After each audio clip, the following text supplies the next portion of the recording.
Okay, good evening, gentlemen. Good evening. It's Tuesday night. It's 10 o'clock. It's UK time. This country's an absolute bloody mess. But never mind. I'm here and we're here, and let's be light-hearted anyway. Hello to everybody. Hang on a minute. What have I got here? I've got a bloody long one. Talking about the gin, and I've got a video coming out soon about how I'm giving up alcohol. Cheers. No, seriously, I am giving it up. I'm giving it up. I've been really, really good. I've ditched the beer and the wine. Still having a few of these sorts of things here. Oh, that's lovely. That's lovely. Okay. Nicholas, good evening, Nicholas. Nice to hear from you. Rusty Lid, good morning. I think he's in Thailand. Must be early there. AJ, hello, Eddie. Yeah, whatever. Let's just put that on the screen. AJ, hello, Eddie. Boris getting grilled tomorrow for all his wrongdoings when he was PM. Watch how he squirms out of any guilt. They learn all that in the dark arts of public school. Do you trust any of them? Do you really, really, really trust them? I mean, how the hell? I mean, we must have been scraping the bottom of the barrel. It was said all along. If he was the best one on offer, I mean, if he was the best politician to become prime minister, and it says a bloody lot for the rest of them, doesn't it? We did all out for themselves. How much did he spend on decorating his flat at number 10 Downing Street? I wouldn't trust it. I don't care. I wouldn't care about any politicians. They don't bloody care about you. I wouldn't care about them. Bollocks to them. Adventures around the world. Nice to hear from you. Brian Street, nice to hear from you. Colin Green, hello. Nicholas, I sexually identify as a microwave meal. I'm ready in 3 minutes and I look nothing like my pics. Like it. Nice one, Nicholas. Well done. Okay, cheers for that. Nicholas says, I hope everyone has a great day. Okay, cheers. He'll give me a super chat, by the way. Somebody give me. Oh, Nicholas gave me a super chat. Oh, that is very, very kind of you. I got a £5 super chat from Nicholas. Thank you, Nicholas. That will pay for this lovely gin and not tonic. It's Schweppes lemonade, but lovely stuff. Beautiful. I think this is all going to be a thing of the past pretty soon, all of this kind of stuff. I've gone so far, no turning back now. Ugh. Anyway, thanks for that, Nicholas. Okay. Paul Hoskin, nice to hear from you. Barry, for me, standards, just been to Asda for the first time in ages. Lots of fatties there. I'll stick to Tesco next time. Well, I mean, they're not exactly, they're from the same ilk, aren't they? Tesco, Asda, there's not that much difference between them. But we've got something to say about that, the rising cost of food. Let's talk about that soon, because it's getting a bit absurd, isn't it, really? Okay, smooth operator. Hi, Ed. When will you talk about the longest relationship you've had with an English woman and the transition to being single and going to Thailand? Would like to hear that someday. You want me to talk about the longest relationship I've had with an English woman? That's a bit personal, isn't it? I mean, the thing is, I do a travel channel and I give people info on travel. I do this channel where we talk about other things. I don't need to get personal. You don't need to know personal details about me, really, do you?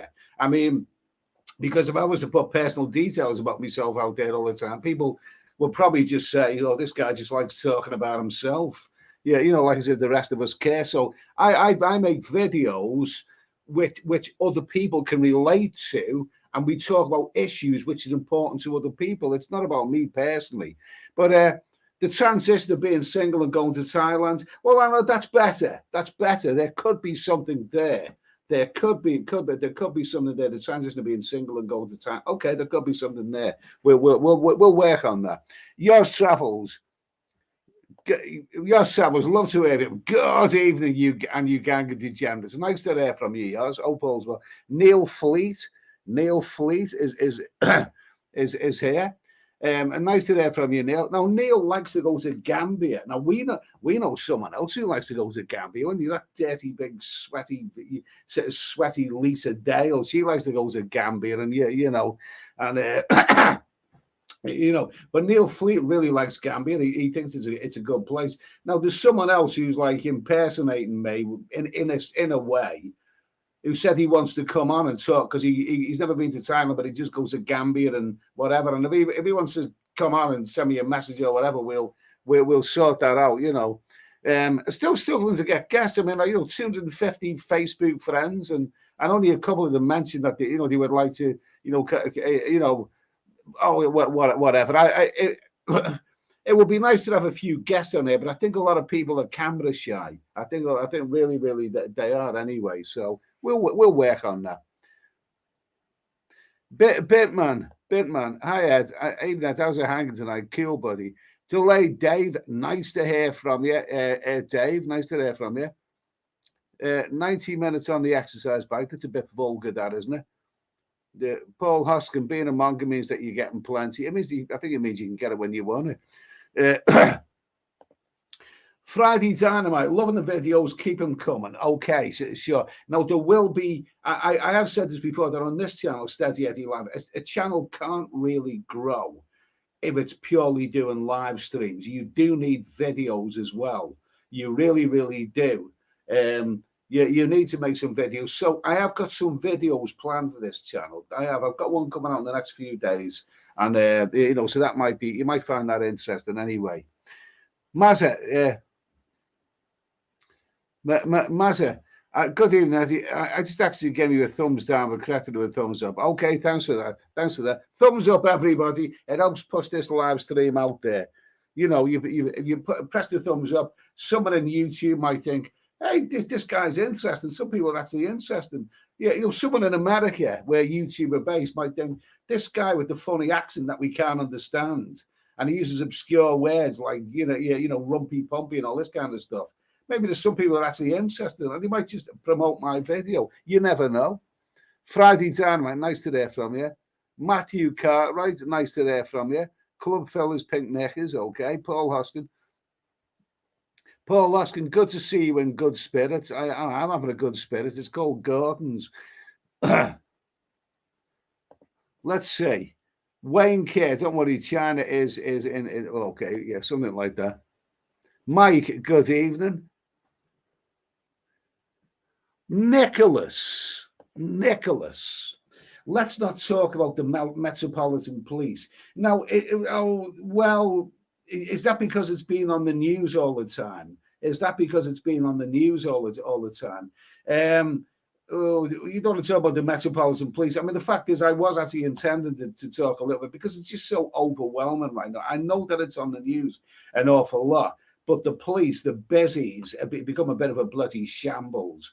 And we're seeing so many examples on the news about the police. I mean, I just think the British police force is just going down the toilet.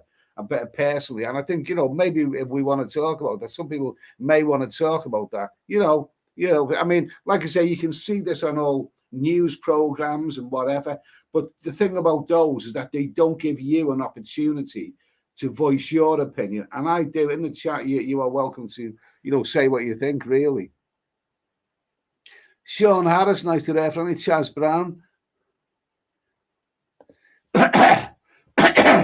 Brian Street, I told you that Vera Lynn is addictive. Take it easy, but you will lose weight. Yeah, I like Vera Lynn. I do like Vera Lynn.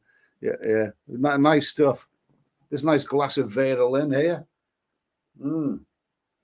Cheers. We'll meet again. It's bloody good, that. Bloody good. Gordon's. Oh. Yeah, you feel so. Yeah, what was it? Wayne Kerr. Get some little pork pies down. You'll feel so much better. I'm actually doing all right. I am. I've still got my appetite, and I am having some nice food, but I'm not eating stuff that is deliberately fattening, and I'm conscious of what I mean. Even fruit. I mean, the first week when I give up the beer, I started eating a lot of fruit, and I was really replacing the beer with fruit, which obviously fruit is much better for you. Until you realize that fruit is crammed full of sugar, so it's not ideal for people to want to lose weight. And right now, the fruit that I'm eating now basically comes down to I put a nice lemon, a full lemon, and a full orange in the blender, and then I drink them along with my afternoon meal. I don't have breakfast. I drink them along with my afternoon meal. So that's my intake of fruit, my vitamin C.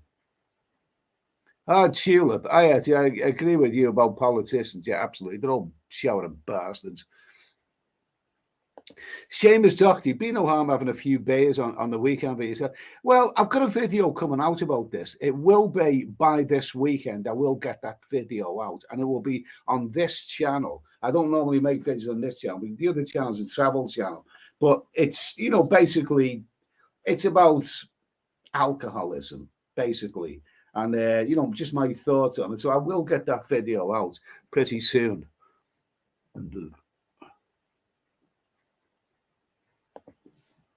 Bart Simpson, drink the 3 Coronas on this live and shout knockers in our super chat. Yeah. Is 1 out of 2 not bad? Knockers! Let's see. Tampa guy, Eddie is a man of mystery. Please, no personal questions. The thing is, I can't win, can I? I mean, people say, what's your past, what's your history, what's this, that, and the other. If I was to make videos about that, there'd be enough people who'd say, "Oh, well, you're just a guy who likes talking about yourself." So I keep stumbling. My aim, especially with the other channel, is to make videos about travel, which people will find interesting and useful. Like even hotel reviews, they're useful to people. About certain places they may not be, they're useful. I'm absolutely bowled over, and I'm not kidding you. I am not kidding you that when I'm in certain places like Thailand or even Cambodia and the Philippines, when I went to the Philippines, surprisingly enough, I met so many guys who said to me, your videos have really helped me a lot, with the information that you supply. That's kind of bowled me over. That's kind of really taking me aback. So it's not about me. It's about giving information about travel and all that sort of stuff. But that's on the other channel. This is not a travel channel. This is someone different. Bottle baby. No one wants to hear it anyhow. Trust me. Okay, we'll go with you, mate. Paul Hoskin, the longest relationship I've had with a woman has always been 7 inches. Okay.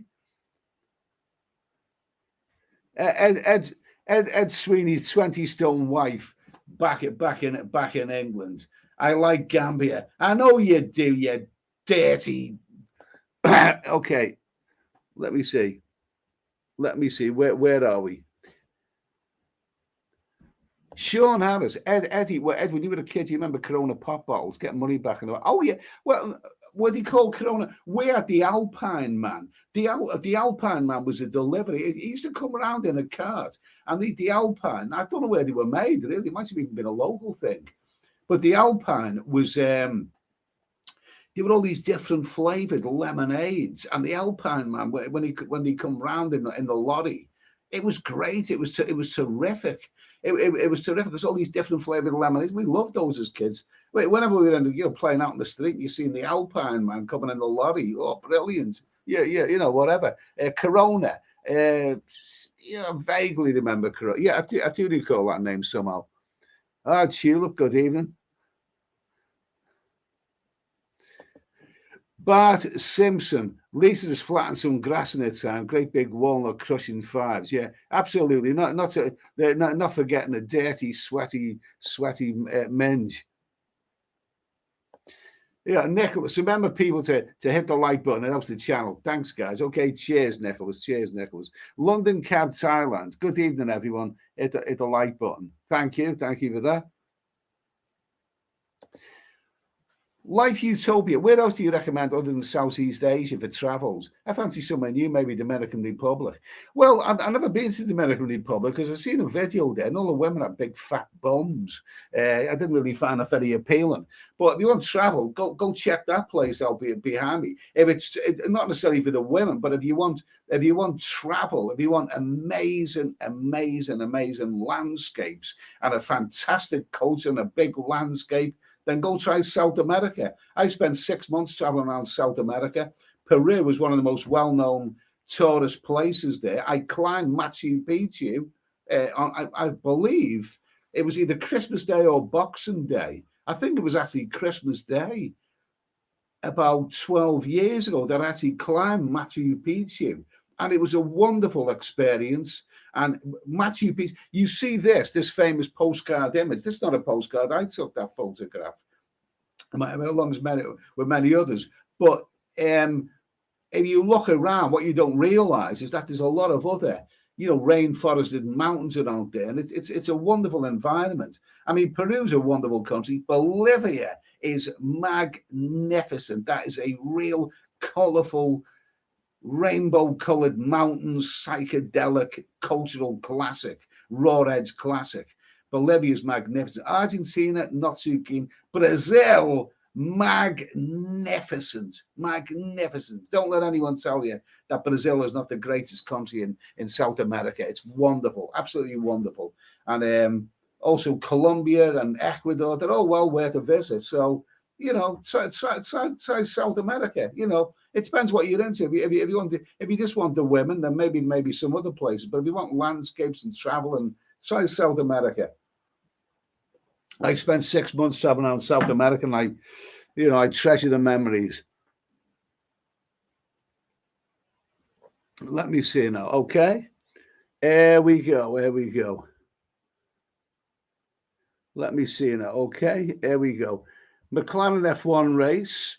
Mr. Steady and Monger's had my codeine and a happy bunny. Okay, all right, good for you. Nice to hear from you, Clive. Tan the Man, UK is cute. Bart Simpson, Cuba. I was thinking of Cuba again. I went there about 20 years ago, something like that. And that was great. I've always planned on returning, but I've never actually been there again. But I mean, there's some gorgeous women there, and they have really, really beautiful bodies and big knockers. Yeah, I think that's the second time I've used that word on this stream. Some gorgeous Cuban women. Yeah, let's see. Eastern Man, Rishi Sunak said last week that the Ukraine war will end at the we can't talk about that. Eastern Man's a gold mine of information. He's a gold mine, but we can't talk about that. YouTube doesn't want us to talk about that. Honestly, they don't. I've got to keep quiet about it. It's the case of, as Basil may say, don't mention that. Don't mention it. That's what Basil Fawlty might say. Brad Russell, rock on, Eddie, baby. Okay. David Coleman, hi, Eddie. Good to see you, mate. Okay. Let's see. Nicholas, that's why I said that, so you would talk about it. Okay, we're going to mention the police in a minute. We're going to mention the police. And I'm not talking about Sting and Stuart Copeland and the other guy.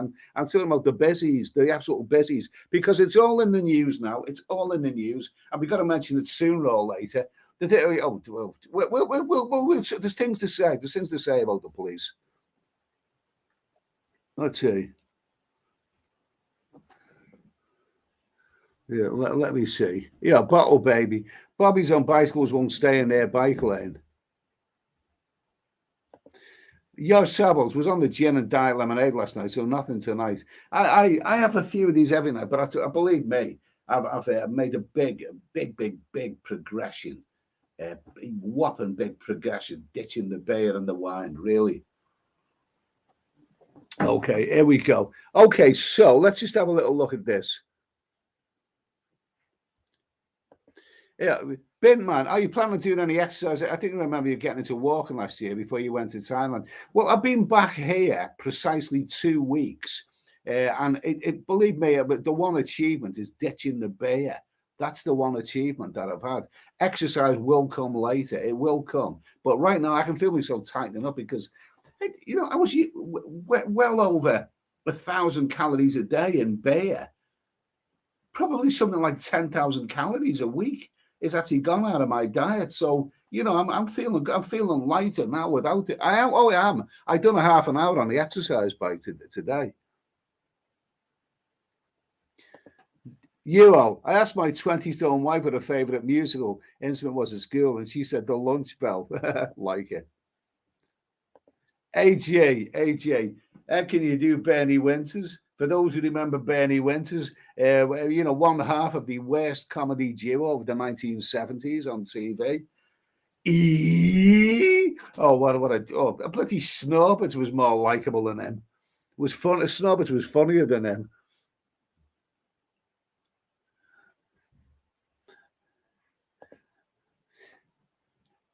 Sean the Prawn, are you on the caveman diet? Did you cash in your credit size shares? Are you the caveman diet? No, I'm not on the caveman diet. I'm not. Nice to hear from you. Sean Harris, best Bob Hoskins. I'm not a big fan of Bob Hoskins. I actually personally think that The Long Good Friday was actually a very, very overrated movie. Bob Hoskins, you're fine, charismatic, really, really fine. But I think he's most well known for that movie. And I think it was quite overrated, but I did remember him in Pennies from Heaven, a late 1970s TV show on the BBC. Very, very controversial. Written by Dennis Potter. It was funny. And more than anything else, it's amazing what you can do with a bit of lipstick. Those who remember it know what I'm talking about. Nicholas, I didn't like the Philippines. It's things everywhere. Philippines is an acquired taste. I think when you get to know it, you see a lot of beauty there. But a lot of people, are not keen on the Philippines. David Coleman, I'm thinking of going on a cruise and I'm taking a dress. If the boat starts sinking, I'm trying. Hey, good idea. Good idea, that, mate. Very, very, very, innovative. That's very. Issa, man, sends Andrew McIver to Rwanda. He's. I don't think he's on here tonight. I think he's probably changed his name. He's probably one of those trolls who changes his bloody troll name every 5 minutes.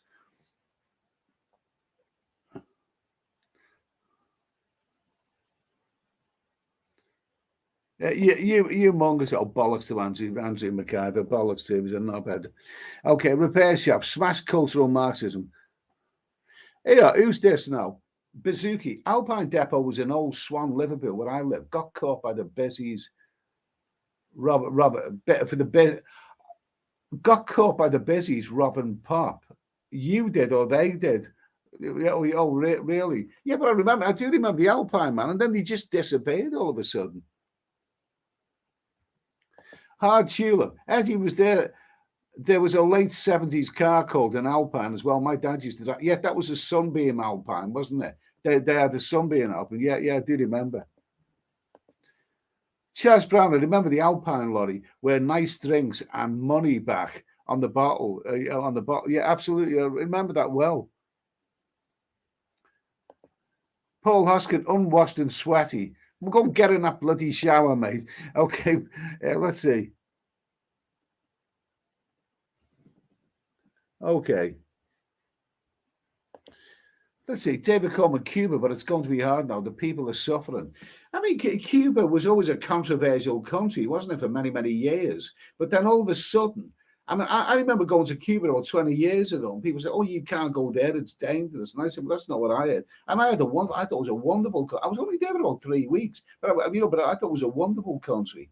But a couple of years later, everyone and his dog was going to Cuba. All of a sudden, it was the in place to go. Everyone was doing all inclusives there. But I don't hear many people going to Cuba in recent times. I don't know what the script is with it now. Ian UK, nice to hear from you, mate. I heard you're looking chill there. I have checked the prices of flights yet for, say, November, when you tend to book. Not cheap. November. I haven't actually looked at. I haven't really looked at flights. Funnily enough, I did. I did look at one to Cuba the other day, and I think all the flights are expensive. I'm not planning on traveling for the foreseeable ones. Nice to hear from you. Anyway, Teddy Jones. Ed, did you ever make it to the Galapagos Islands? Who are the Galapagos owned by? I think, is it Ecuador? Are they owned by Ecuador, the Galapagos Islands? I never went there because I'd already done so much travel around South America. I thought that was a bit superfluous. Seamus Doherty, Jamaica seems like a great place. Okay. David Coleman, I love Peru. Yeah, absolutely. Bottle Baby, I think that tonight is when we just listen. Okay. Sean Harris, you hear some South American countries can be dangerous. Did you ever have any problems? No, I didn't have any problems. And I walk everywhere, day and night. I don't walk into the favelas of Brazil, although I did go into the favelas of Rio with a guide, of course, on a guided tour. But, there's places where, common sense, you don't walk, or you keep your wits about. You're even on Copacabana. Of a night time when you're walking along the seafront, that can be very, very dangerous. So you stay within a crowd, and you be aware of your situation. I never actually, I didn't have any. One thing about South America, in all those countries, whether it's Brazil, Ecuador, or any of those countries, there's so much guns around them. In Peru, I seen security guards getting out of an armed vehicle, going into the bank, and they already have their guns drawn. They don't wait to bloody, they've already got the guns drawn with the finger on the trigger, even stepping out of there. And they're so heavily. I remember returning to Britain and going into banks and whatever, and wondering why there was no, security guards with rifles and machine guns and stuff. But I never had any problems. If you use your common sense, then it's absolutely fine. Yeah. Let me see. David Coleman, you make it as nice if you like black girls. I had a great time there. Good for you, mate. Good for you. Brian Street, what a surprise it's raining in the UK. Well, this is the UK. Yourselves, anyone in the chat or Ed, ever done Koh Lanta? Think of the 3 nights there from Krabi. I was in Koh Lanta. I've done videos on it. It's a bit of a little bit of a scruffy hand. It's not polished. Well, how can you polish sand? But you know what I mean. Anyway, I've got videos on Koh Lanta on my other channel, quite recent. It's got a very, very reggae and a very, very wacky backy influence. There's a lot of nice bars, but Koh Lanta's cool. It's quite a big island, and it's not as busy as some of the like Phuket or Koh Lipe or whatever. But Koh Lanta is well worth a look. It's well worth a look. I mean, it's especially if you like reggae bars on the beach. Let me see now. Where are we? Stephen Tutty, good evening. Johnny B. Hi Ed, what was your fondest moments of your recent trip? Oh, I don't know. The go-go bars in Patong, maybe. Some lovely chicks there. Fondest memories. Well, I love Pattaya. I like Pattaya, and I liked all the guys. Do you know what? Every person who recognised me from YouTube, who I spoke to in Pattaya, they were all really, really, really cool guys, and even a couple of women as well. They were really, really cool. They were. I mean, well, yeah, sometimes you get the occasional knobhead, but I didn't meet the occasional knobhead this time. I mean, it was great meeting the guys, and I had some terrific nights out there. And Pattaya, and where else did I go? The islands. The islands are more adventurous. They can wear you down after a while because travel can wear you down. Some of the boat trips and all of that. But I had lots of good memories. I don't regret any of it. Really, really don't. Really, really don't. Nice to hear from you anyway, Johnny.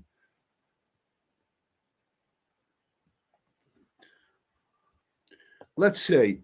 Ginger Joe, I had you, mate. You ever watch Bald and Bankrupt on YouTube? Yeah, I do. He's terrific. He's really, really, he's really, really terrific. I watch him a lot. And there's some of his videos I need to catch up on. But when I get the time, I will watch him. Yeah, he's got a great channel. Let's see. John Mitch, nice to hear from you. Good evening from Bogota. Completed my first week in Bogota, having a great hedonistic time with the Colombian and Venezuelan ladies. Whoa, this John Mitch is the Hugh Hefner of YouTube. He really, really is. Oh my God, he likes his life. Good for you, John. Good for you. You know what you like and you know how to get it. That is very, very commendable. Bogota. I never made it to Bogota. I was in Medellin, Cali, Cartagena, some other small towns in Colombia. I do remember, making an American friend in one of the places in Colombia, and he said that Jesus, Bogota is just so full of gorgeous women. Good for you, mate. Good for you. You have a good time anyway, mate. Have a nice time. Yeah.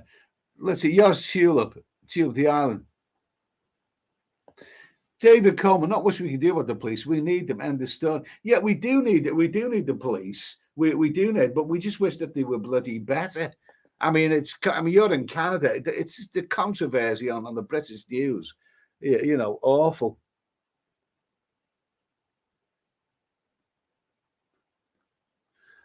Paul Hoskin, will you do any swimming? Swim for that? I haven't actually got a swimming pool nearby me.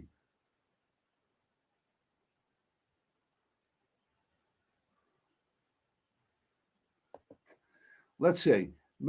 Eastman, milk test has covered a lot of things, but its main benefit is detoxing and protecting the liver. Well, I mean, I'm uplifted by the thought that the liver, if you lay off the alcohol for a while, it actually repairs itself. I wish all the bloody body parts would repair themselves. I really, really do.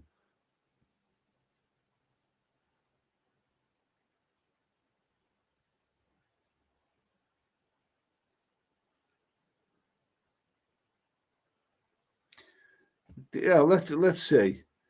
Sean Harris, Ed, what do you think of the Fast Show sketches about the Scousers and the shelters pack it in? The Fast Show, well, that was Harry Enfield. Harry Enfield did all of that, didn't he? Before he did it all. A lot of it was funny, a bit silly, a bit tiresome, a bit tiresome. What annoys me is that when I meet people in England, and all of a sudden, because I don't live in Liverpool, I live in the south, and all of a sudden when I get some idiot who thinks he's witty by putting on a false Scouse accent and all. It just irritates me.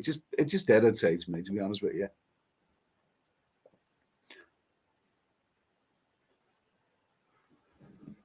Let me see. Yeah, Tings, there's still a lemonade man delivering around my neck of the woods. Well, go and grab him before he drives off. Nicholas, I was looking at December for Thailand. There isn't.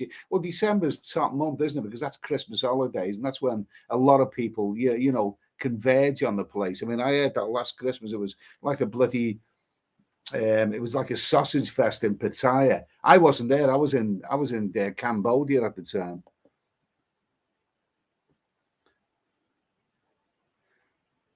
Yeah, what's his name? Billy Bain, editor John TM and Wahin in 3 weeks. Then Phnom Penh. Good for you, mate. All of those places are well worth a visit. Yours travels. I paid 1,200 quid for next week's flights. It's now 1450. I haven't really looked much at flights, but geez, it's not getting any better, is it? Not getting any better. Not getting any better.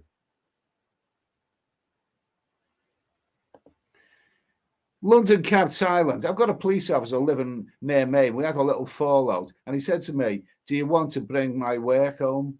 Lost all respect for the police. In other words, he's acting. He's using his badge to act out, is he, bastard? Let's see. Nicholas, I'm housebound for a few months. I did 11 countries. I need a break. December is perfect for me. Okay, if you're housebound. Well, I hope you're okay anyway, Nicholas. I hope you're okay. Ivan, hi Eddie, what's on the menu for the summer? Another European adventure, Bulgaria, Hungary, Greater. It's possible. I don't know yet. I don't know. I mean, since the beginning of last year, I've actually traveled for 9 months. 9 months is quite a lot. What was that? Was that 14 months? And I've actually traveled for 9 months. So I think I've done a fair bit of traveling for now and a bit worn out from it. And I think I just want to relax and get up of a morning and not do a great deal. But we'll see about that anyway.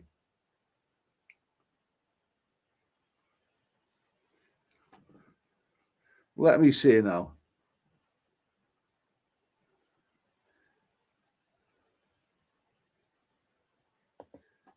David Coleman, I've never had a problem traveling, but I don't get drunk, no drugs. I've been lucky. Good for you, mate, anyway. You know, if you don't get involved in anything you shouldn't get involved in.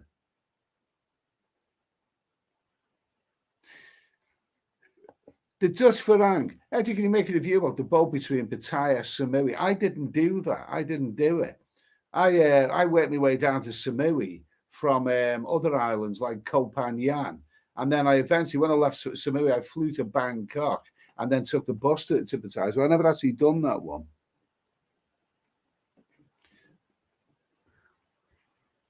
Yes, Towers, we'll check them Koh Lanta videos out. Yeah, there's only a couple of videos there, but you know, you might like it. It's not the busiest island. It's not, you know, over the top.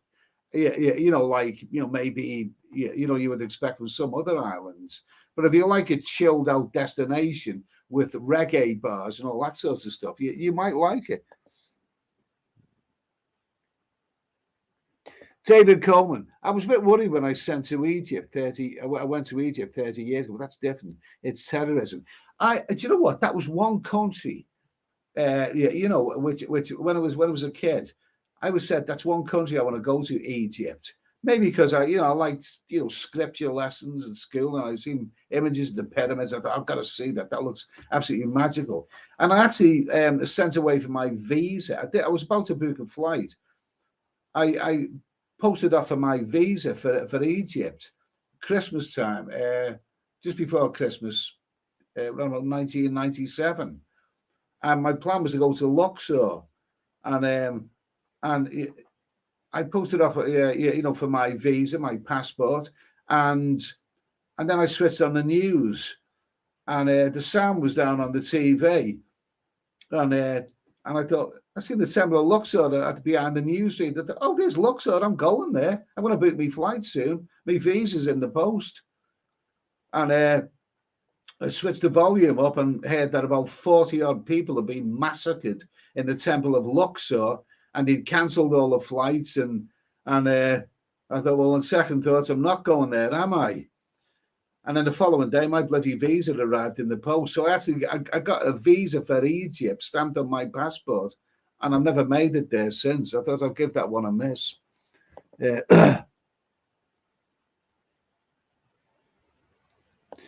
Jill, I bought my fat 20-stone wife a pug for Christmas. Despite the bulging eyes, the wrinkles, and the layers of fat, the pug seems to like it. Okay, cool. I like pugs. I like pugs. They don't seem to like me very much, those dogs. I love animals. I love dogs and cats. I absolutely love animals. But something about those puggy dogs, they don't seem to like me very much. I remember one of them I was in Cambodia, and there was one of them in a hotel sitting on the stairs, and I went to stroke it, and the little bastard bit me. Yeah, you know, they don't seem to like me very much.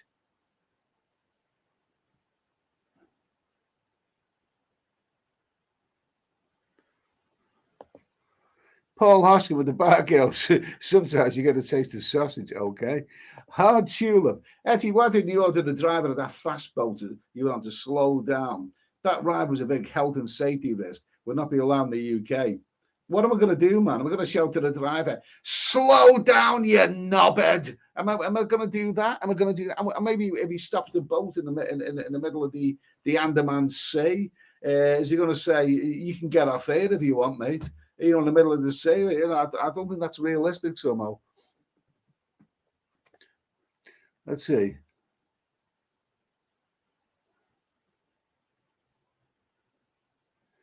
Let me see. Who's that? Kiki and Jasmine. I was at Barcelona versus Real Madrid on Sunday night. Heading out to Manila on March the 30th. What a good for you, mate. Good for you. Good for you. David, let's go grab a beer. This guy's lost a couple of stone in weight. He's fit because he's going to Thailand very, very soon. And I was going to grab a beer. Good for you, David. Good for you. He's done all his weight loss, so he can grab a beer now. Yours travels, even though the flight prices are high, condos, hotels, food and drink, still dead cheap. Ignore the people that say it's gone expensive. Yeah, that's a lot of truth in there. A lot of truth in that. Thailand is still good value. Philby Health. Will you come to Palawan in the Philippines? It's beautiful there. I've never been to Palawan. I've been to other places, but never been there. Nicholas, Eddie, you know when it's time to come home and have a break and relax, I'm just tired from it like you. I was traveling in September last year and only been back a week. I just got over the cold I got. Yeah, absolutely. I mean, sometimes you can have something, I've used this analogy about Batai, but travel can be like a giant Christmas pudding. You can, wonderful, but you get pig sick of it after a while. I'm getting up of a daytime. I don't have to do anything. I've done a little bit of exercise today, and then I had a breakfast of whatever it was, can't remember. And I'm watching a lot more YouTube and Netflix and catching up on the news and various other events. I don't have to do anything right now. And I also don't have to travel. It's nice now taking a break from travel because, like I say, I've done quite a lot of it in the last year. David Edward, that was 1998 in Egypt, and I went 2 months after that massacre, and it was fantastic. I've not heard good reports about you. I've heard an awful lot of people saying, and I've never been to Egypt, bear in mind. But I had a lot of people saying, "Oh, they harass you and all this." I don't know. I really don't know. I really don't know. Sean Harris, Ed, have you ever been stopped and questioned by immigration or customs when you cross borders? Damn right, loads of bloody times. They just don't seem to like the look at me. I even got grilled when I was in transit in America. I came from Latin America, from Mexico and Nicaragua and other countries, and I was going in transit in Philadelphia airport, and even in transit they make you take your suitcase off the plane, and they didn't like the look of me at all. They were banging on through my luggage and everything. They never found anything, but because what it is, I mean, I was at that time. That was just about 20 years ago. I was tanned and unshaven, and when I'm tanned and unshaven, I sometimes have an appearance of being, not English. Maybe a Latin American or whatever. And they just didn't like the look of me. I've been, Heathrow, I've been stopped loads of times. They never find anything. I don't know what the hell they're looking for. David Coleman. The pyramids are amazing. Everyone should see Egypt before they die. Okay, fair enough. Let me see. Philby Health. Egypt is beautiful. You really should go and see the pyramids. Okay, you're selling it to me. Black Seagull. I did a month out in Thailand over the Christmas and New Year period. First trip back there since June 2019. The passion of the place is being reinvigorated. That is absolutely magnificent. That's magnificent.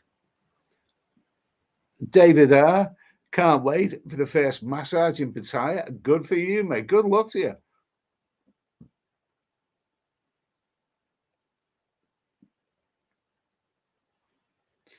Let me see. David Coleman, the 45 days will be okay for the first time in Thailand, Bangkok, Pattaya. Well, the first time I went to Thailand about, over 20 years ago now. I was there for just under 3 weeks, I think it was. So, 45 days. Yeah, absolutely. That'll be a good time. You say the 45 days. I think if you're talking about the visa on arrival, I think that's probably gone backwards to 30 days now. That 45-day visa was only temporary. So check up on that one. But yeah, 45 days. You can see a lot then. Terry Jones. Ed, have you been to Pompeii in Italy? It's an awesome place. If you look into I wouldn't mind seeing that. Yeah, I'd like to see some of those places. I've been to Italy, wonderful country. I'd like to see more. I'd like to see more. Hard Tulip. Edward, how many countries have you been to? I've never counted, and I wouldn't reveal the number anyway, because numbers are for bullshitters. Honestly, they really are. When you meet a guy who says, I've been to 120 countries around the world, he's probably been to half that amount. He's invented the rest. I don't give numbers up. I've been to all the countries that I really want to go to. Yoz Travels, done Sharm el Sheikh in Egypt 5 times. Yes, they harass you, but it's perfect weather in December. Some great all-inclusive resorts, and love the snorkeling. Haven't been since the plane bombing. Okay, well, that's a good review. Yoz is an experienced traveler. Yoz is an experienced traveler. I'll tell you what. It's time for this. We've been on for 46 minutes now. It's time for this squeaky door time. I'm coming back in a minute, and then we'll talk about the police. And I'm not talking about Roxanne or message in a bottle.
Okay, that was a quick one. Let's see now.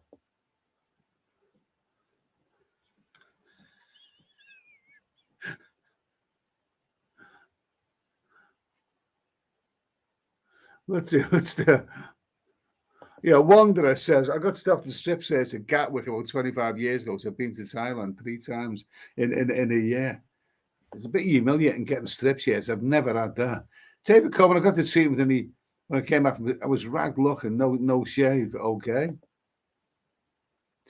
Kipax, nice to hear from you, Kipax. I've met Kipax. I had you in chat. Sorry being really busy, so I haven't been online. But well, it's nice that you're back anyway. Hope you're doing well, mate.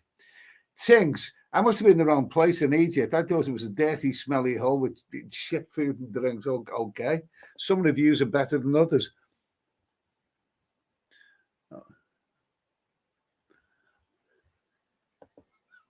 He said, man, what contrasting, opinions people have in places. Some say yay and some say totally nay. He said, man, I worked in Egypt. It's this SO full of scam and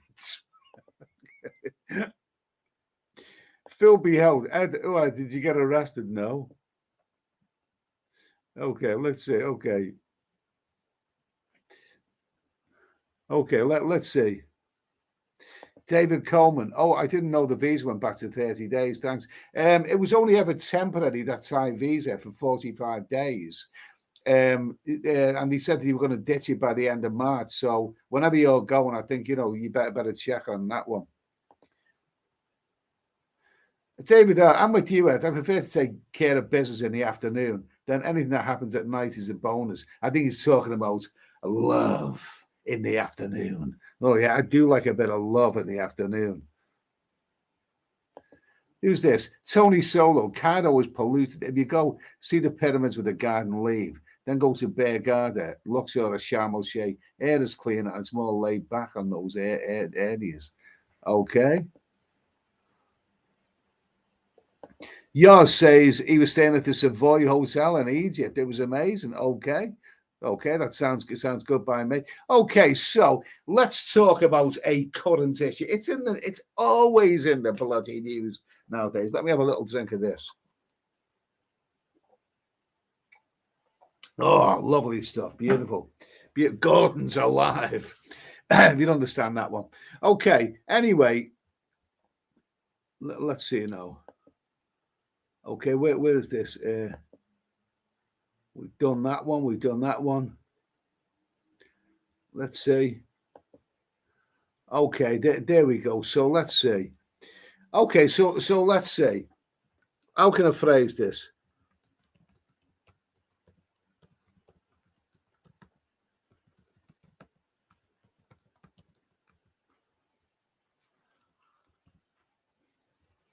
What do I do? Yeah, there you go.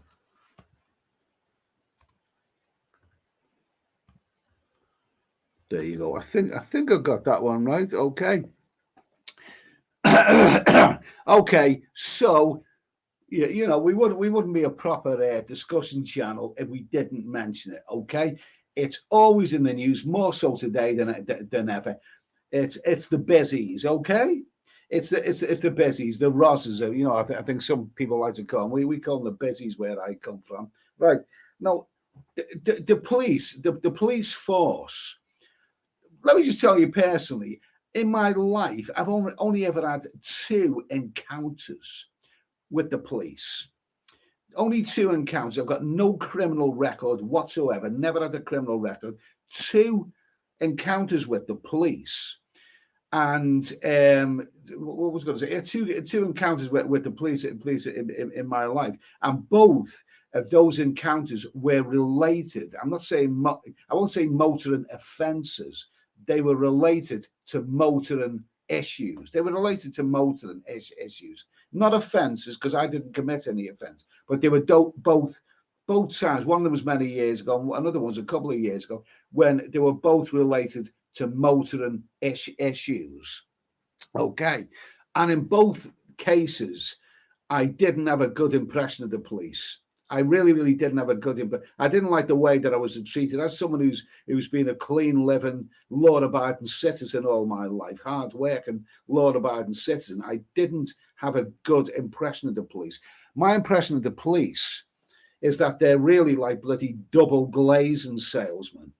All as they want is a result, and they don't care how they get it or who they get it from, whether it's a criminal or a decent, hard-working man.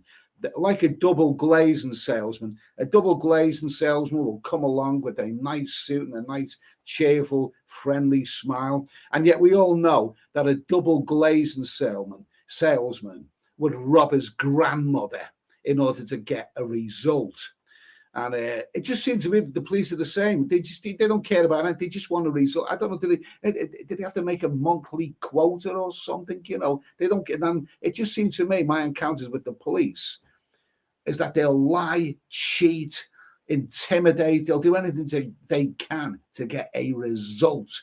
And I think that's the real problem with them. I just think it's all results based. They just want a bloody result. Well, they didn't get one from me. Because like I say, both times I've encountered the police, it's been over motoring offences, other people's offences, not my motoring offence. But anyway, I've got limited knowledge of the police. But anyway, they're in the news today, and we'll talk about why they're in. Why it's all in. It's the police are never out of the bloody news these days.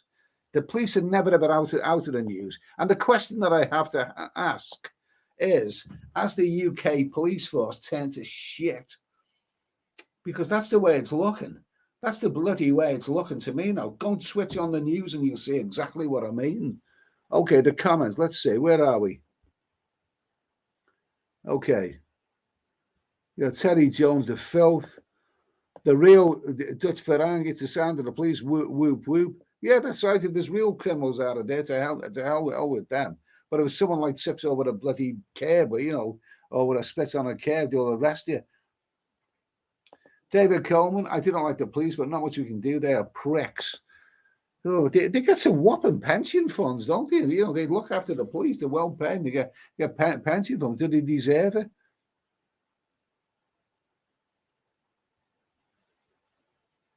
What's this? Okay, David Eisenberg, you better not come near me in Colombia, USA. Security as airports, that's my screen name from hitting US dramas at Breaking Bad. You ain't the worst name is. Okay, fair enough. Nicholas, very true, Eddie. Okay, thank you. Kipax, all about results, no matter what. Exactly, and that's why I compared them to double glazing salesmen. A double glazing salesman will say that he's going to come into your home, he's going to measure up your windows, leave you with a free quote. Bollocks. He wants you to sign, and he will lie and cheat and con you in order to get a sale. It seems to be the same way with the police. They'll lie, and they are lying bastards. A personal experience of that. I absolutely rock solid personal experience of the police being lying bastards, because they've done it. They lied to me, but it kind of backfired on them in a way. I might reveal the details of that sometime, but it was motoring offences, basically. But results, that's all they're interested in, is results. Did he have to make a monthly quota, and they don't care where they get it from? Brian Street, they're the ones that got bullied at school, and it's a way of getting their own back. Okay, well said. Paul Hoskin, everyone's doing 90 on the motorway. See a police car, everyone's doing 69. Okay.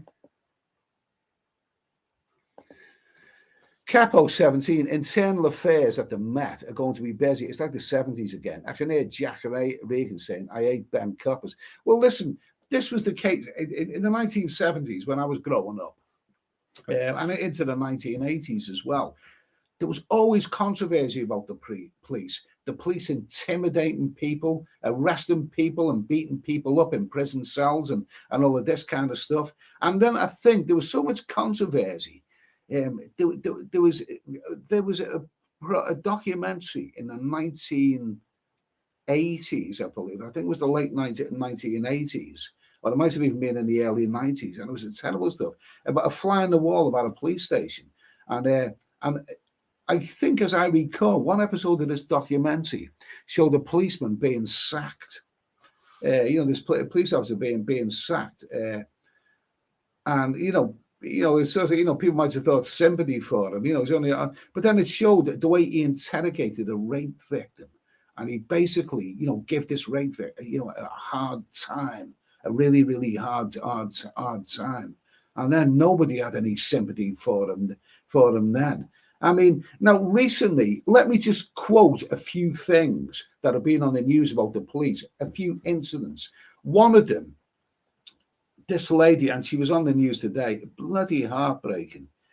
A couple of her daughters were killed, murdered, I believe, and police were actually sharing images of their dead bodies on social media. I think it was something where I think I'm right in saying it was with 30 other officers. They were actually sharing images of these young girls' dead bodies on social media. How sick is that? How absolutely sick is that? There are other things about the police. There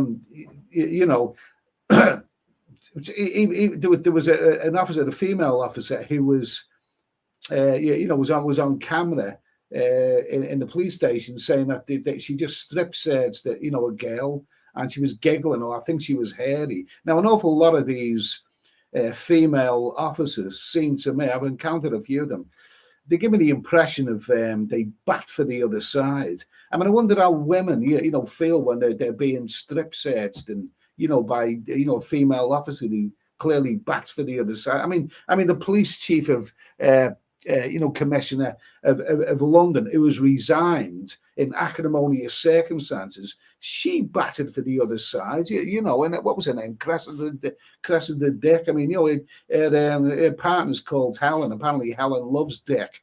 Make what you please of that one. And anyway, but that's another. But of course, the one, and if this doesn't make your blood boil, if this doesn't make you so sad and tear your heart out, it's during the lockdown, a guy called Wayne Couzens, a serving Metropolitan Police officer,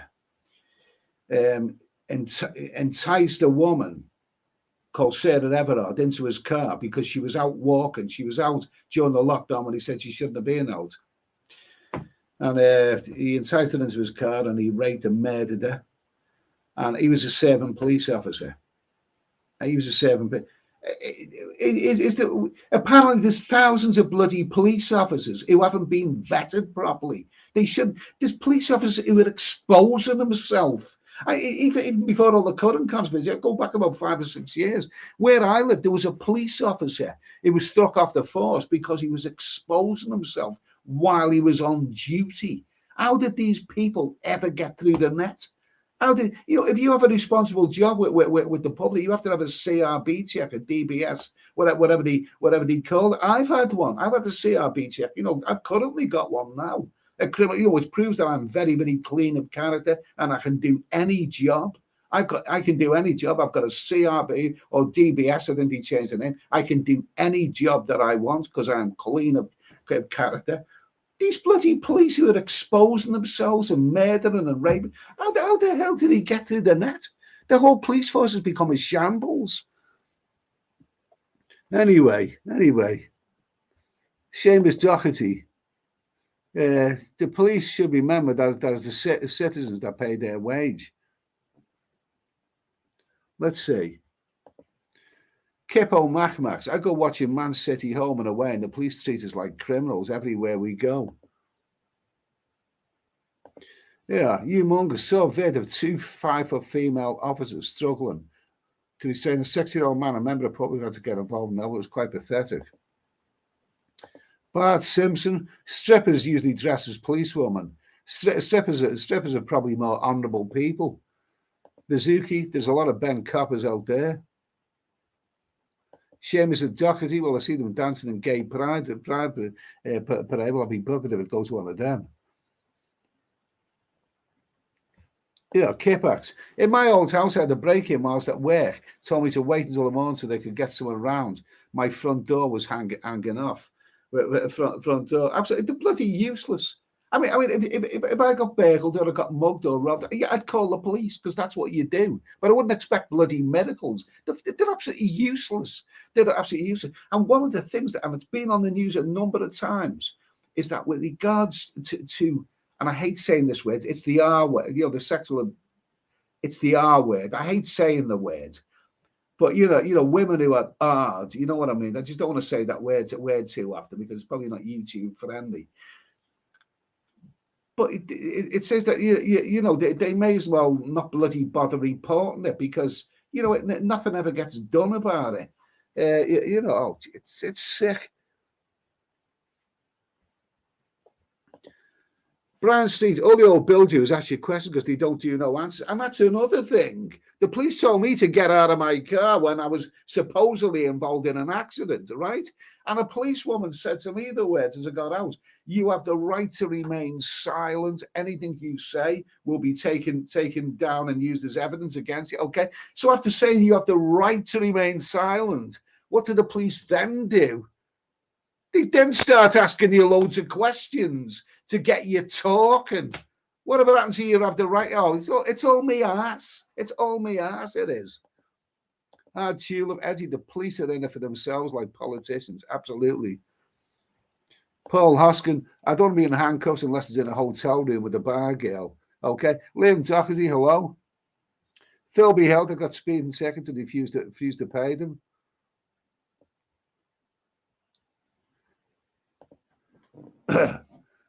David Heisenberg, looking like Russell. The police are not enough for us public. The police are to get your neck when you say so and to back up the police. They're enough for the public. Absolutely, they'll lie through the bloody teeth. What they'll do if they don't like your attitude, what the police will do, and I know this from personal experience, they'll arrest you on the charge of disorderly behaviour.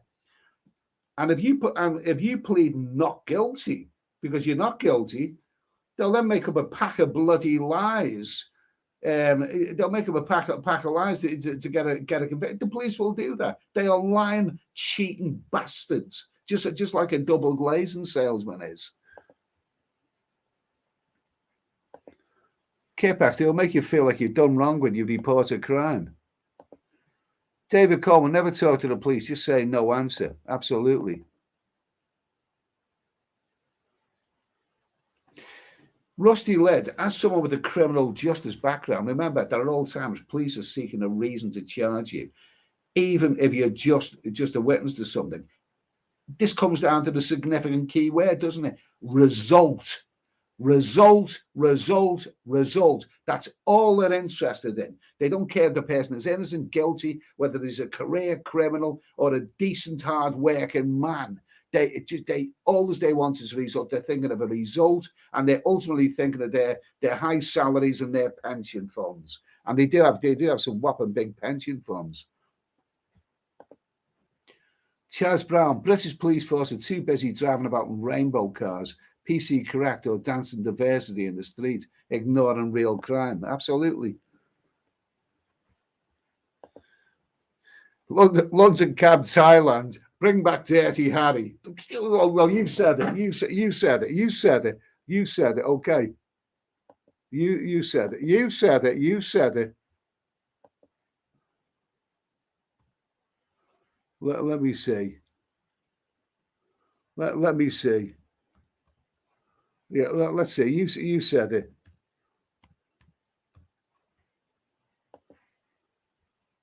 There you go. There you go. That's an honourable policeman. That's the kind of policeman that we need. We need him. I mean, all right. He wasn't totally politically correct. I mean, when he was chasing the suspect, somebody said, you're chasing the suspect, and his answer was, "Suspect my ass." Well, that's not politically correct, but Clint was Clint. I mean, he'd go blast the bastards with his magnum. We need people like Clint, not these bloody Nancy boys that they've got around nowadays, who are only interested in their career and their career. We need Clint. That's it. You're damn right, London guy. Bring back Dirty Harry. We need Clint. That's what we need. Anyway. Who's this? David Coleman. Now they want you to get in on a hate crime for saying trans and not real woman. The UK is crazy now. I know. Yeah, absolutely. I just used the phrase Nancy boy, didn't I? Just said those words. The police are going to be around at my door in a minute. I'm going to be arrested for hate speech. Oh, Jesus Christ. Yeah, kickbacks. There's someone with a criminal background. Just say no comment. Okay, good for you, mate. Ken Christopherson, Eddie, it's good they don't pack guns. I mean, to the British police force's credit, they don't have guns. I mean, and they do put their life on the line. They do put their life on the line. I mean, they put their life on the line and are involved in dangerous situations. So let's look at the perspective. They do the kind of things which the rest of us wouldn't necessarily want to do, and they don't carry guns either. They carry tasers and truncheons and whatever. So they do put their life on the line. But it just so happens that the ones that I've encountered are a load of shy person there. No respect for them whatsoever. Okay, you mongoose, love the AB guy ordered on YouTube. He regularly gets wrongfully arrested and sues them, and then also gets wrong and sues them. A lot of hands out cast to the homeless. Oh, well, that's another subject, isn't it?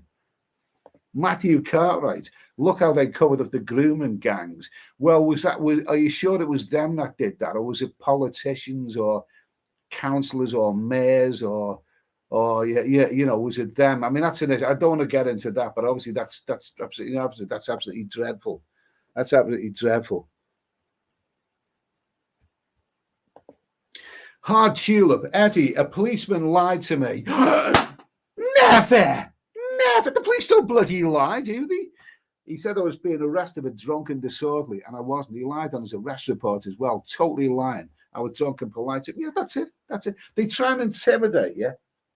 And then if they think you're getting cocky, they'll drag you in and then make up a pack of bloody lies on the statement, because what they've arrested you for wouldn't necessarily hold up in court. So they have to sweeten it up by putting loads of foul language in there as well. Bastards, yeah.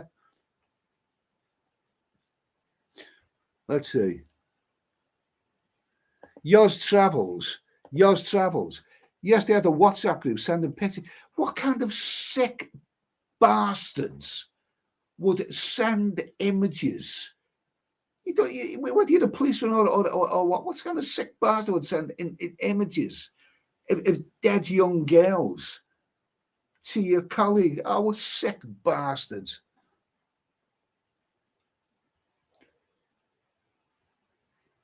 David Coleman, okay. Kipax, what about Kickbacks. What about the cop who killed that girl? He was known as Wayne Cousins, his name was. Oh God, oh God, oh my, that is just a horrific. That is horrific. I mean, there was a lot of, a lot of hysteria that came afterwards. Like there was some people saying that women men shouldn't be allowed out after 6 o'clock at night. Well, this guy was a policeman. He was a servant policeman. If you can't trust policemen, I mean, how did the guy? And he was already known as the nickname of what you said there, and he'd already was known for exposing himself. And apparently, there's thousands of these bloody people in the police who haven't been vetted properly. Who haven't been vetted. Jesus Christ.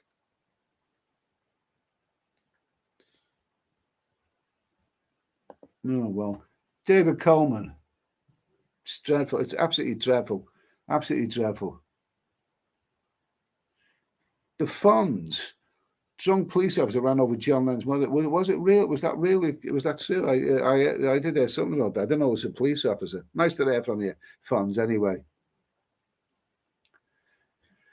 Nicholas. Yeah, this is another case. We haven't even talked about this one. I heard in today's news, one police officer was, hired by another officer and was then forced to work. Yeah, heard all about that.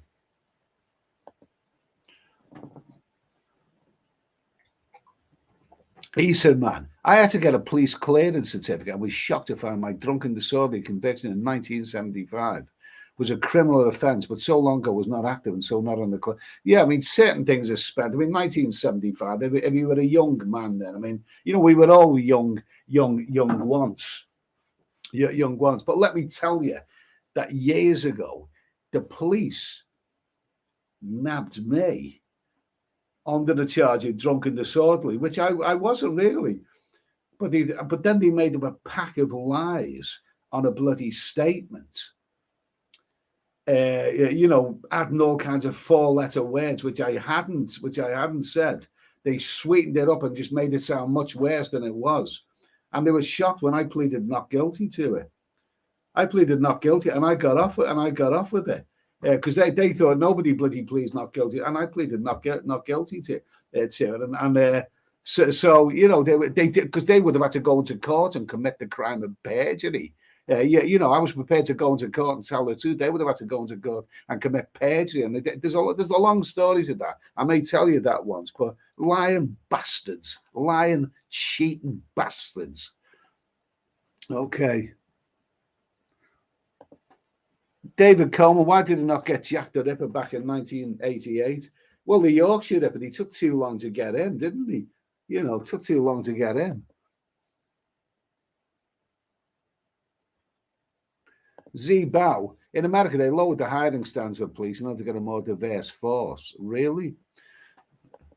Nice to hear from you, mate. Glenn Weldon, I wouldn't say you're exactly clean of moral character. Oh, so you know me then, do you, Glenn? You know me personally. I'm a bloody good guy, and everyone who knows me says so. Let's see. Capo 17, the police and the fire service keep telling us how to avoid crime and fires, but when a murder or fire happens, they'll love it.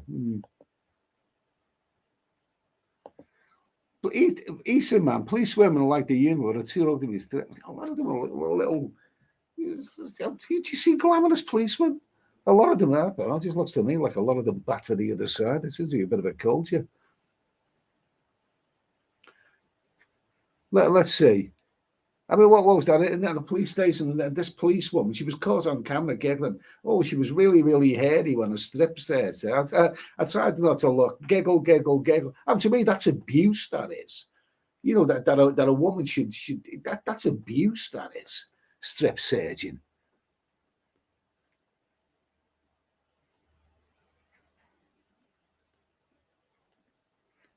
Let's see. Things, why are they in the news now? Because it's hard for them to hide their own crime and corruption. Okay. So let's see. So they can use it against you later. Ken Christopherson, I tried to help a guy once, and the police beat the shit out of me in Denmark. I was not drunk. Yeah, well, sometimes there's a lot to be said for just turn a blind eye and just mind your own bloody business. Okay, David Eisenberg, correct, Eddie. Okay.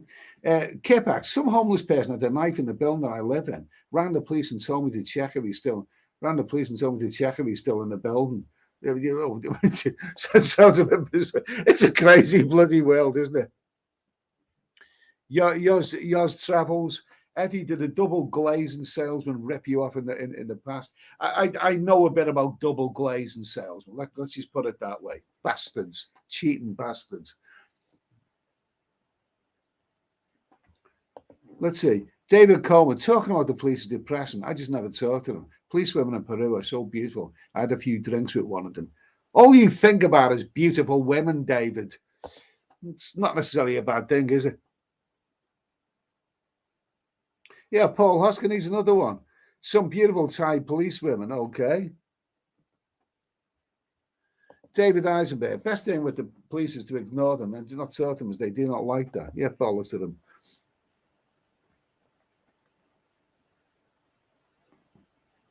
Kipax, we need some real men in the force. What about more lady boys? Well, that'd be funny, wouldn't it? Jesus Christ, it's only a matter of time, isn't it? It's only a matter of time before we get a tranny police officer. I've never seen one. I don't know if such a thing is, but it's only a matter of time. It's only a matter of time. I just keel over laughing, personally. I think I'd keel over laughing. Stephen Gamble, they have guns in Northern Ireland. Okay.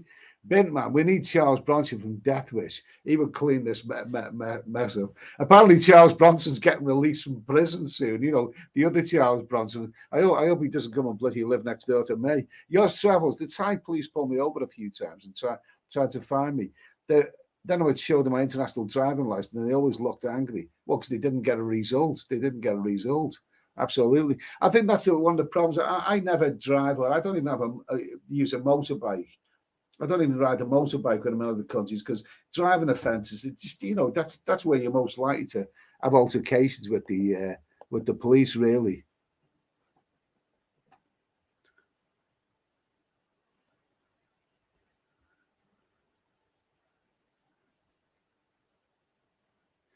Glenn Wyndham, Eddie, you should lead the charge to defund the police and let us know how it turns out. Oh, okay. Eddie, you should lead the charge to defund the police and let us know. Are you the one who was saying a few minutes ago that I'm not the most wholesome of character? Okay. Let's see. David Coleman, in the movie A Hard Day's Night, Ringo gets nicked by the police. Also, Paul's grandfather was a funny character, he was. Okay. He was played by Wilfred Bramble, wasn't he, of Steptoe's son? And wonderful actor in Wilfred Bramble. Rusty Led, I think history shows that they're saying a few bad apples is not so few. Well, yeah, you know, I mean, it's something's got to be said. We've got to talk about it, you know, on this show here, because it's gone beyond the. How many bloody police officers are exposing themselves? You know, and you know, quite often when the police are committing these offences, these highly publicised offences, it always seems to be a sexual thing, doesn't it? Are they all bloody perverts? Are they all like a bloody pervert ring or something? Maybe it's the uniform that does it. Perverts in blue. Oh, Jesus. David Heisenberg, always use a 7-day producer if you ask for details. You don't have to give any details unless you were charged for something. Okay, fair enough. I think what's his name? A channel many of you will know. I do watch it occasionally. The wonderful Black Belt Barrister. A lot of you will know that channel, but he does give some great information about that sort of stuff. So those of you who know that one there.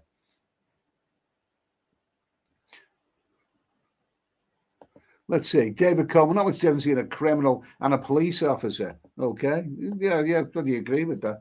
Chris Kelly, nice to hear from you, mate. I don't trust the police. The last thing I want stopping me on a dark night is a Ben Copper with a big helmet.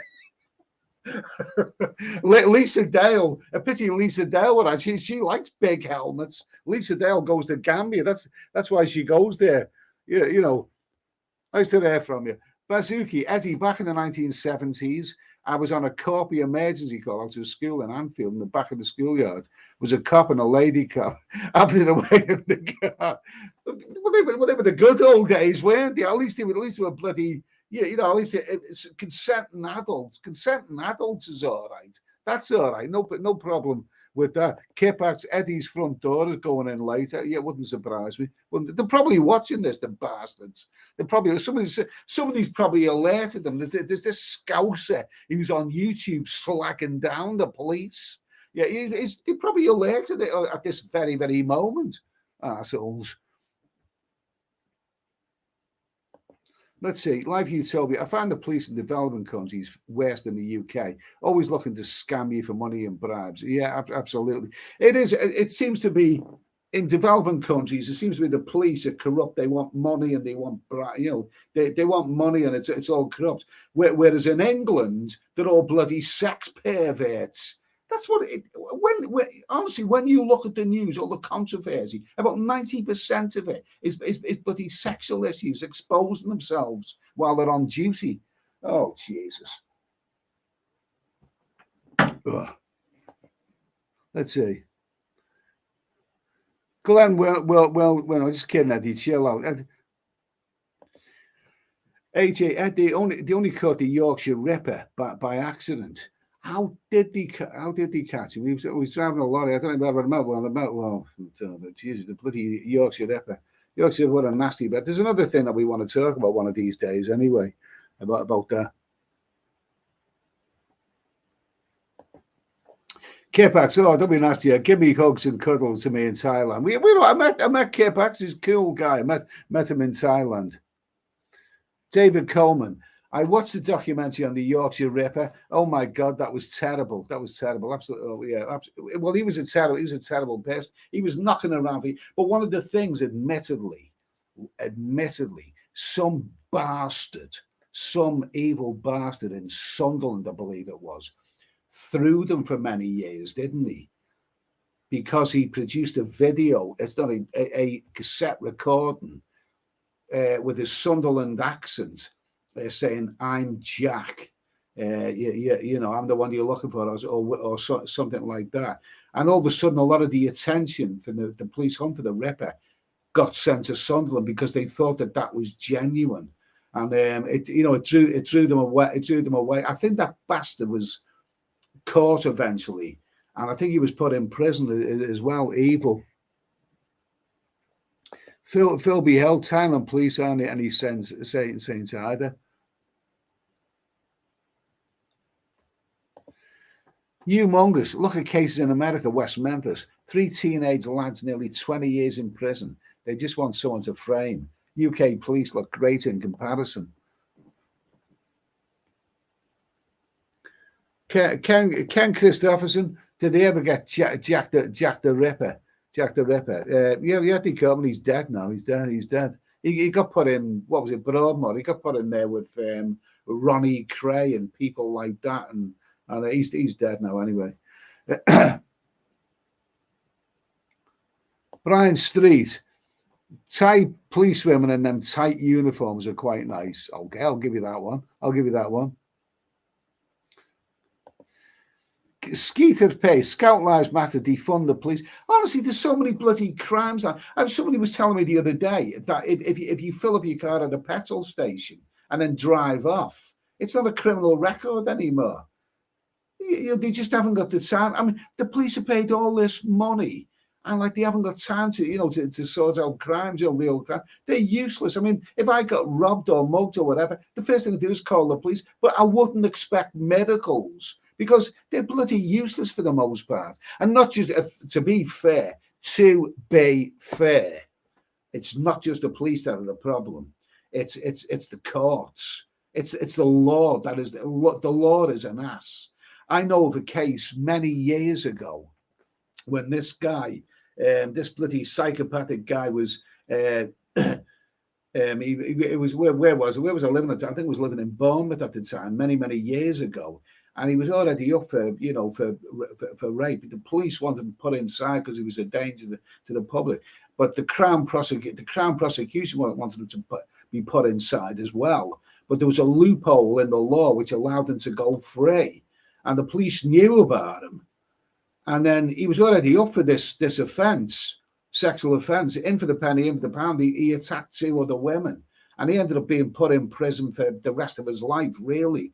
But the fact is, he shouldn't have been out of prison in the first place. So it's not just the police. It's not just the police that are a problem. It's the stupid law sometimes that's a problem. Like, you know, they allow real criminals, dangerous criminals, to walk the streets and go free. You know, when really they should be bloody banged up. Eastern man, police were in the farm fields today arresting salary for stalking. Like it. Yes, Travels, my time missus has 2 brothers that are both policemen. Okay, no comments.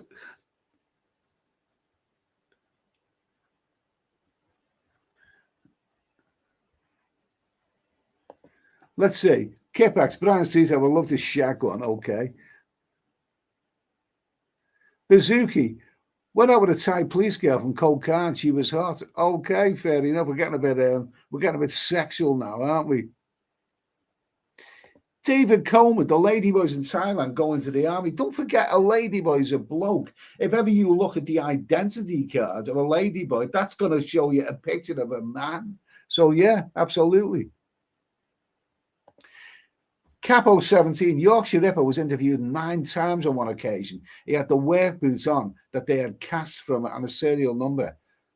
£5 note linked to a victim. Idiots. Oh, Jesus. It went on for...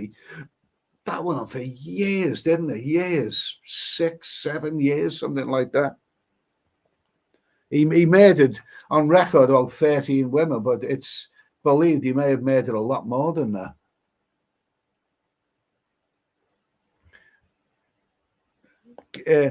Nicholas, next subject, Boris Johnson. I think, but with Boris Johnson, I think he's a here today, gone tomorrow politician. Well, he has gone, hasn't he? David Heisenberg, we more likely already have trans police officers in the force now, but we are not told that. Really.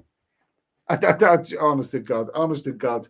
If I was ever in my car and I was pulled over by a tranny, you know, imagine this bloody tranny, you know, popping his, you know, saying, wind your window down and saying, okay, Tinkerbell, you're nicked. Oh, I'd just laugh me bollocks off, I would. I'd laugh me bollocks off.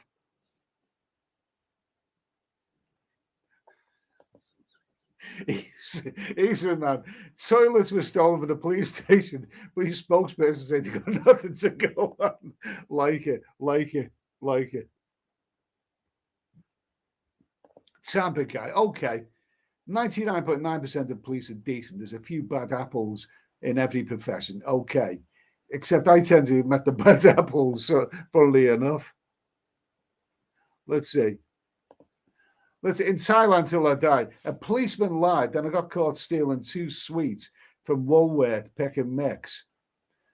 He said I stole a Kelly Whaley as well. I got 25 years. I was totally innocent. All coppers are bastards. Okay. Kelly Whaley. I used to love them Kelly Whaleys. Absolutely loved them. Tony Travels.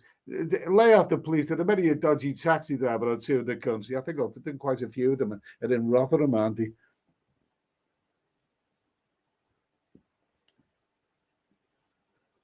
Let's see.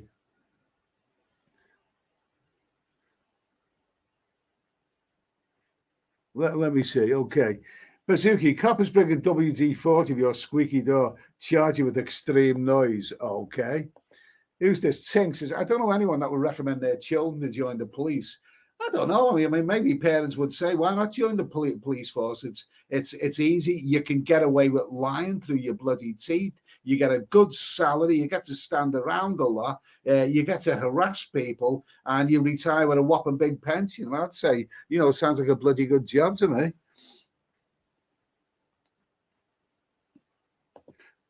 Paul Hoskin, any police watch? Someone's probably bloody alert. They probably have. There's this fella who's slacking you down on YouTube, and you know what? He's a scouser. Oh, he'll be at me bloody door before I know it. Who's this? Humongous. You see a lot of blue-haired young individuals shouting, I wouldn't be that far, but there definitely could be some improvements. Okay.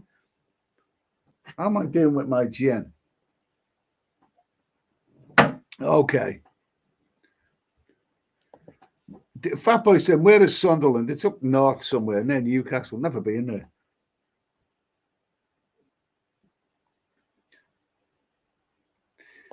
Let's see. Seeing this, think Ripper was stopped for a motoring check and police found out who he was. Okay. Mr. G-Man, I have a dim view of the police. They are institutionally corrupt and institutionally thick. Okay.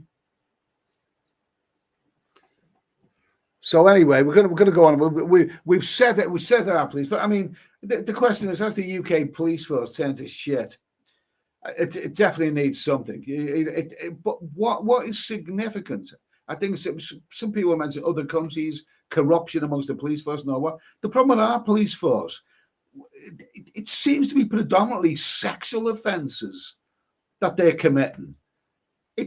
I'm not seeing them in the news like, they're charged with, money laundering or this kind. It seems to be bloody sexual offences. Are they all a culture of perverts or something?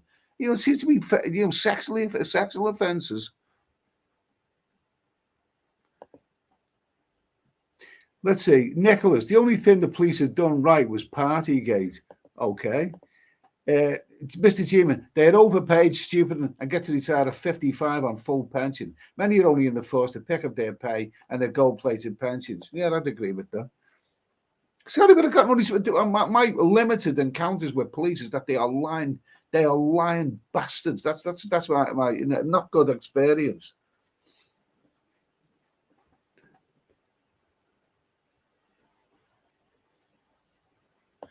Yeah, Legan, no one likes to get stopped by the police. I got a speeding ticket coming back from the Sundown in Canada years ago and ruined a great night. I still wouldn't want their job, and thankful some do.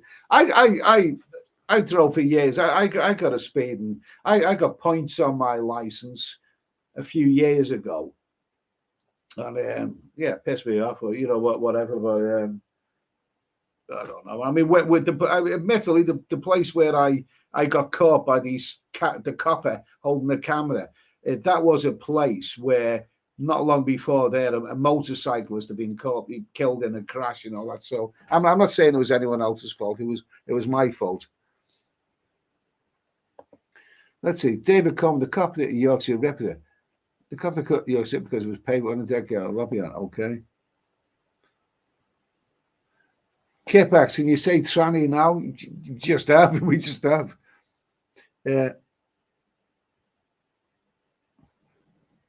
Okay, here we go. Okay, so what we're going to do now, I'm coming up to the end of this anyway. If anyone's got anything else to say, we've been on for 1.5 hours. I'm doing these live streams 3 times a week, Mondays, Tuesdays, and Fridays. 137. We had over 140 people in the chat here. That's not bad. What is going on Mondays, Tuesdays, and Thursdays at about 10 o'clock at night? And at least, and I know you switch on the news and you see all of these reports, but at least this live stream gives you an opportunity to voice your opinion. When the time's right, we'll get some people. We'll get some people on air and we'll do it. I'll sort out a phone, a phone call system or whatever.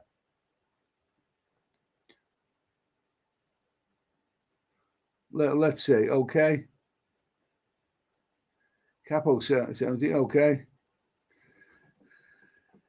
Let me see. Nicholas, anybody here know where Eddie lives? Go knock on his door. This stream can't be kept up. We haven't committed any crimes. We've just spoken our mind. Freedom of speech is paramount. Freedom of speech is paramount.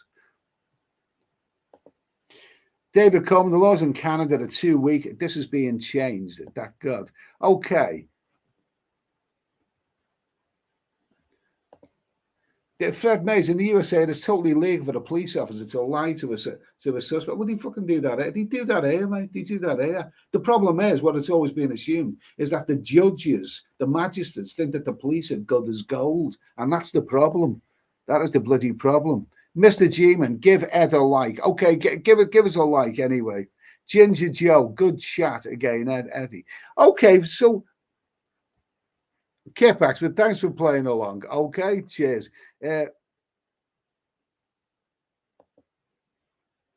Tom Skeeter. Tom Skeeter, any chance of a Saturday live stream, Ed? We'll see what happens. Maybe on the other channel I might do that one because maybe on the because that's a travel channel. Maybe we'll see what happens anyway. See what happens. We'll see what happens. Okay, so we've talked about that. I mean, you know, I'm a law-abiding citizen. I'm a law-abiding citizen. I've never had a criminal record in my life, and you know, at the end of the day, you've got to have a police force. You have to have a police force because there's a lot of bad criminal people out there. But our police force, they're more like the bloody Keystone Cops these days. But I don't recall the Keystone Cops having so many, you know, exposing themselves while on duty and having so many sexual perversions. This is the bloody problem that I have. Anyway, okay, so I'll tell you what, before I go, let's do something else. One more little teensy-weensy question, but before I do that, no, I'll tell you what, I'm going to put this on now. Okay, I'm going to put this question on the screen.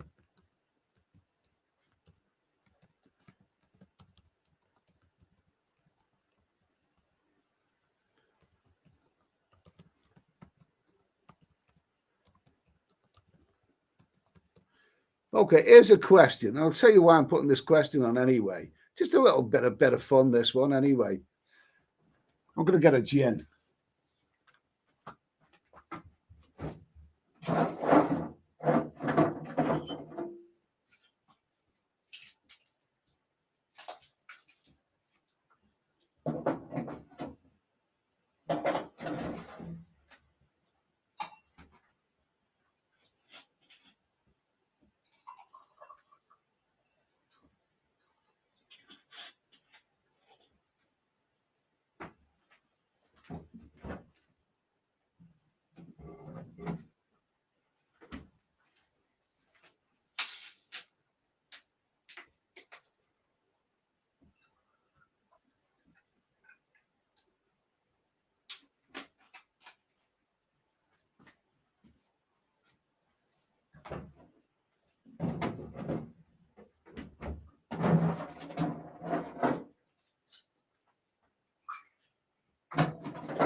Oh, lovely, lovely. Okay, so now the reason, let's have a little look.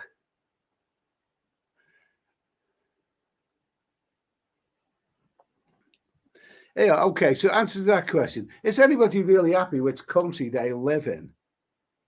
Bintman, no, I can't wait to move out to live in Thailand. Nicholas, UK gone to shit. Yeah, absolutely. Wanderer, yes, lived in Philippines a good few years now. Best decision I ever made. Love the place. Okay, good for you. Capo 17, grass is always greener, but generally, yes. Okay, but the reason I asked this question is because during my recent travels in Thailand, and other countries, you know, Cambodia, and I met some people in Kampot, especially. I'm in Phnom Penh in Cambodia, and I met some expats who are generally very, very happy to live there, and that's the country that they want to live. They were really happy and contented. But yeah, you know, countries like Australia and Canada, and I've never been to either of those countries. You know, a lot of British people always found them to be very, very desirable countries. If you said to British people years ago, which countries would you like to go? They would have said places like Canada, America, Australia. They would love to go to those countries. But on my recent travels through Thailand, I met so many people from those countries who hate their own country. I met an Australian guy who said that he was out in Pattaya in last year, and I think he said he met me there. I don't recall him, but he came out to Pattaya this time. He said he went back to Australia for a few months, but he got bored with it. He said it's so boring, so he come back to Thailand again. And also Canadian people. I've met Canadian people. A lot of Canadian people go to Cambodia for 6 months in the wintertime. A lot of them find their own countries to be boring. UK people from Britain. It seems to me that everyone and his dog hates the UK these days. We can't wait to get away from it. Yeah, Kipax, UK is okay, Eddie, but in my 40s now and seen too many people die, so I need to plan my future, which is in Thailand. Absolutely. I mean, yeah, you know, I'm not one for. I'm not going to die. Yeah, you know, when I drop dead, they're not going to hold a bloody wake for me at the local social club. I don't go to places like that, so I'd rather die in a country that has made me happy. Absolutely. Yeah, Nicholas, I had the same experiences too, Eddie. Fine, okay. You monks, what they did with lockdowns in Australia was shameful. Yeah, I think that put a bit of a bad light on it, didn't it? Because I remember years ago, so many British people, because you tend to think if you want to go to another country, you go to one that's as far away as possible. And Australia, so many British people wanted to go to Australia because they thought it was always sunny there. But I think what happened with the draconian rules during the lockdown, I think that put a lot of people off Australia, turned people against it. London Cab, Thailand. It's the winter here I don't like. It's well, I'm not around much of a winter time in England. I haven't been around much of a winter time over the years, so I've managed to miss a lot of it. I only have a very, very short winter, thankfully, but I deliberately plan it that way. But it's the cold rain that I don't like. David Cole, most people are now going to visit the cops because of a hate crime. It's madness, absolutely.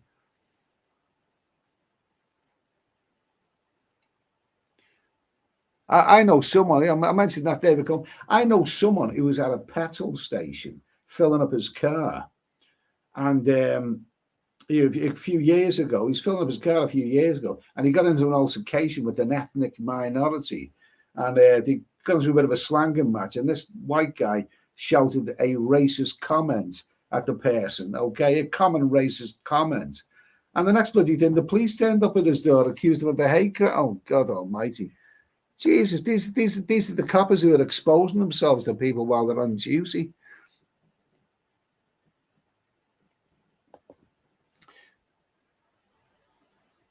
Kickbacks. If I move, I really need a job because doing nothing is just not for me.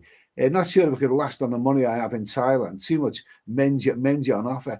Yeah, absolutely. I'm like that. I mean, I thought of retiring in Turkey once. I had a lovely home there, a nice big luxury apartment, and all of that. But doing nothing is not for me, especially when you go down to the same old bars and all the same miserable old expats are there. You've got to be doing something. Same as Doherty. The Isle of Man is meant to be better than Phuket. Oh, I believe that one to see you. Rod Blackmore, will you retire in Thai, Ed? When the time is right, I suppose. Yours Travels, Kipak saying, we'll definitely have to start a business out in Thailand. Yeah, that sounds about right. You've got to be doing something. Man, in my 40s now, just waiting to clear off the mortgage. Then I will do the same as you and spend the UK winters in Thailand and then eventually sell the house and move out there permanently. Okay, fair enough. Good for you. David Coleman, Australia was a dictatorship. The cops went along with it like Nazis. Oh, Jesus. Mark USA. I like the US, but the people can be a little bit much at times, so a break is needed. 1 or 2 times per year, we should put Xanax in the water, okay?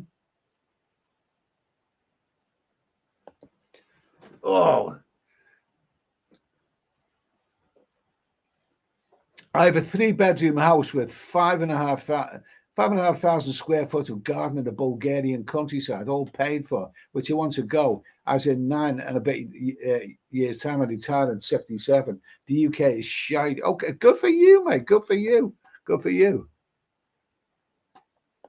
Kipax, be dead in a year to retire. Well, I'm inclined to agree with you, but it depends whether you can get off the ale or not, really. Okay. So let's see. Yours travels. Let's see. You mongers, I think you have the right idea, Eddie. 3 or 4 months abroad so you can have too much of a good thing. Sometimes no, what would miss the ordinariness of England. I mean, to be honest with you, I'm enjoying living a dull life right now. A dull life. I'm enjoying getting up of a morning, getting on my laptop, seeing who sent me any emails or what comments on YouTube or whatever, having a couple of cups of coffee, having a breakfast, doing a few exercises, catching up on YouTube, watching Netflix and Amazon and you know whatever. I'm enjoying a dull life now because the thing is that traveling that I've done quite a lot of it in recent times. All those boat journeys and bus journeys and plane journeys, they can wear you down after. I'm just glad at this moment in time that I don't have to do any of them.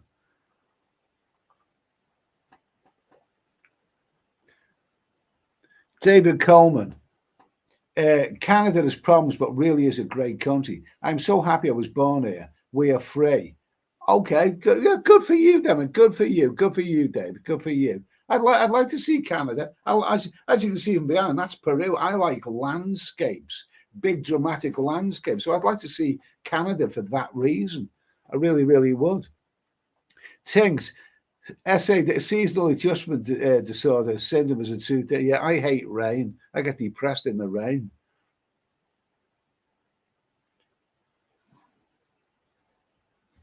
McLaren F1 race. Just had my second week since watching this stream. They're obsessed with telling you to drink water. I'm having 6 tips a night down the corridor. Only 6? I need more than that, mate.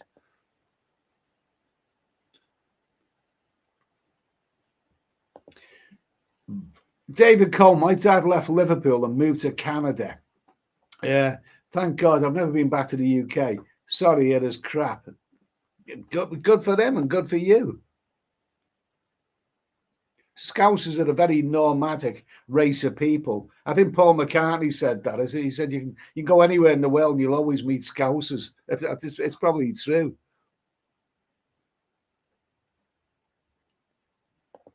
Bintman, too high cost of living in the UK and too much aggression. You tell me how many people you see that are happy there. A minority. That's the easiest answer. A minority of people are happy. Mark USA, don't you think you've got to be home a bit to really enjoy your time abroad? No better feeling than walking down Bangor Road when I get there. Yeah, you've got to have the dullness of England in order to appreciate you know the wonderful, you know, exotic, fantastic weather of places like Thailand. You've got to have the dull in order to you know, appreciate the exciting, really. You mongoose, don't mind the rain. It's just a freezing winter. I can't say. I hate the bloody rain. Kipax, everything is just so expensive here now. Can't wait to leave. I mean, the thing is, when I go in the supermarkets now, I'm, you know, things are ordinary food items are more expensive, but I'm spending a lot less money because I'm not buying any beer or wine.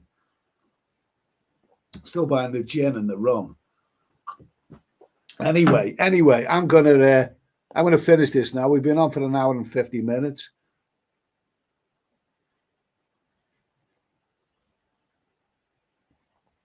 Let me see now. Okay, Capo 17. I work in Europe, live between the UK and Turkey, and there is still no limit to the amount of cash you can enter Turkey with. Oh, good for you, mate. That sounds like a very, very exciting life. Sounds like an exciting life. Good for you, mate. Turkey's a beautiful country. Oh, it's absolutely, it's not just full of wongers. It's not just full of dirty, sweaty old women who are lusting after the young gigolos. I mean, Turkey is a beautiful, the landscape. It's got one of the most underrated landscapes of any country. It's a gorgeous country. Absolutely beautiful country, Turkey. Hard tulip. I hate the UK class system. I think cash is class in this day and age. Okay, so anyway, we've waffled on about that one. Is anyone really happy? There's an awful lot of people who live in countries which a lot of people would love to visit, but I'm hearing people from these countries who are not really happy. They'll, especially like, you know, middle-aged or older guys, they'll seem to want to be in Thailand, funnily enough. I wonder why. Anyway, I'm going to finish now anyway. It's been a good little stream. We've waffled on a bit. We probably upset a few people. You know, probably upset. Who the hell's the? Oh, the police are at the door. Oh, yeah, you know, I've insulted the police. What? Oh, shout up! It's always in the news. Tell the police to bloody put the willies away and stop exposing themselves to people, for Christ's sake. Okay. Anyway, I'm going to sign off now. I'll say thanks for tuning in, guys. I'll see you on Thursday night at 10 o'clock, and we'll have plenty to talk about then. Okay. So have a great Wednesday. I'll see you on Thursday night. Thanks for tuning in, guys. All the best. Cheers.